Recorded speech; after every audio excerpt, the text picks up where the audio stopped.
Hello everyone.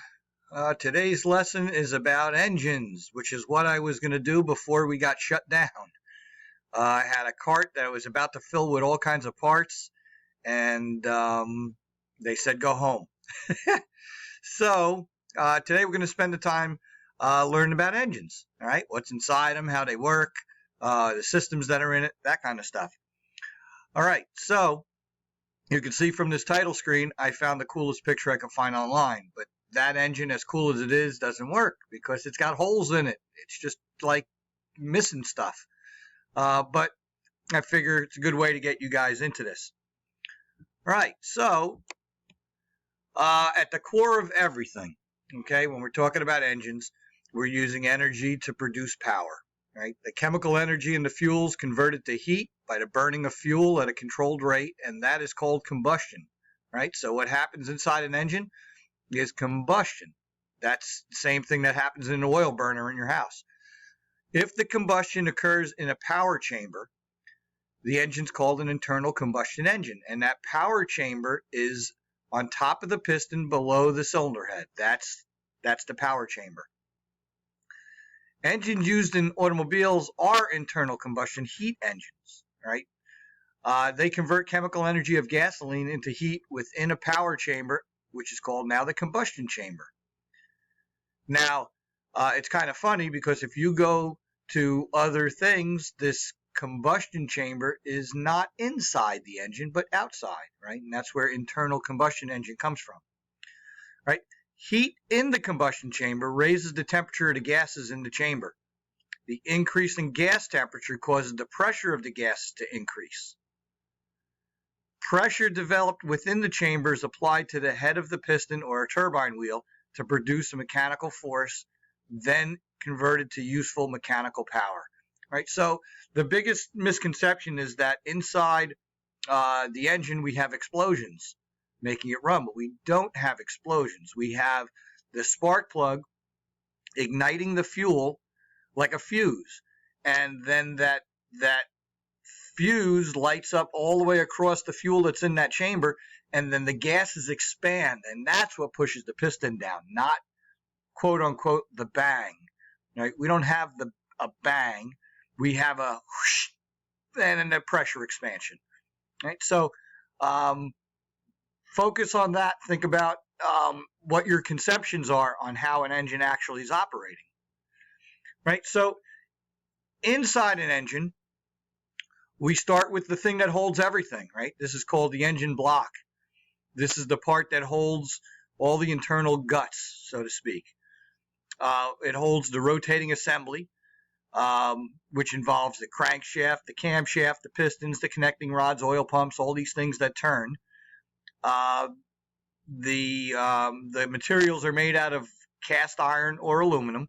Right to the left, that is a traditional 5.7 small block Chevy V8. And on the right is an Ecotec 2.0 liter. And if we were at school, we have one of those sitting in the classroom. But I don't have it to show you here at home. If you notice, here's where the pistons would be. All these channels around here are where antifreeze goes to keep everything cool. That's what these pockets are over here. This is where the cylinder head's bolted on, and these are where the head bolts go. This is where the timing chain would go. This is your oil filter housing, right? And on this one, these are your pistons over here. These holes around here are your head bolts. These are coolant passages, and you have coolant that runs inside the channels all the way around these, again, to keep the cylinders cool. Your timing chain would be over here. Your crankshaft would be over here. Up top here would be where your intake manifold was, and lifters would be in here, and that kind of thing. So inside that block, we have what's called the rotating assembly.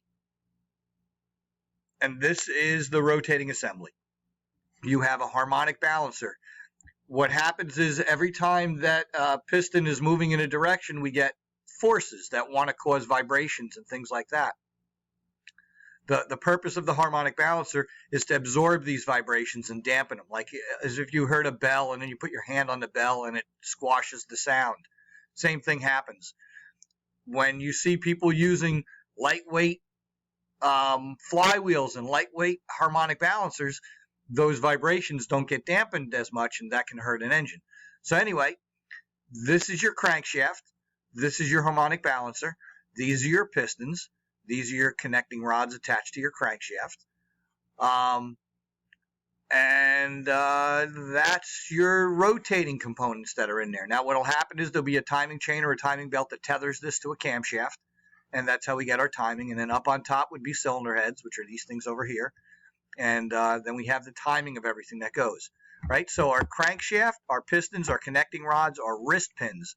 These are our wrist pins that live in between here, and these things flop back and forth, similar to your hand to your wrist. And our harmonic balancer. Over here is going to be a video where I show you this stuff going, and over here is going to be another one. So we're going to look at this one first. There'll be a little delay as it goes to YouTube.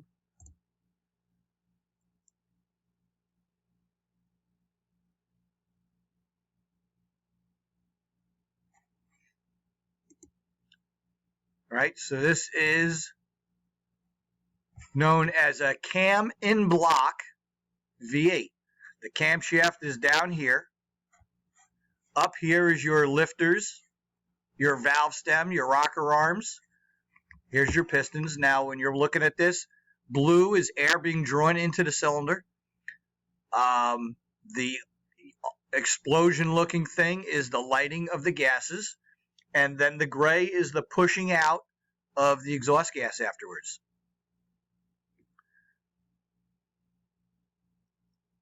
It just gives you another way to look. So this would be an cam in block, or known as an overhead valve engine. The big wheel is your camshaft. The little one on the bottom is your crankshaft.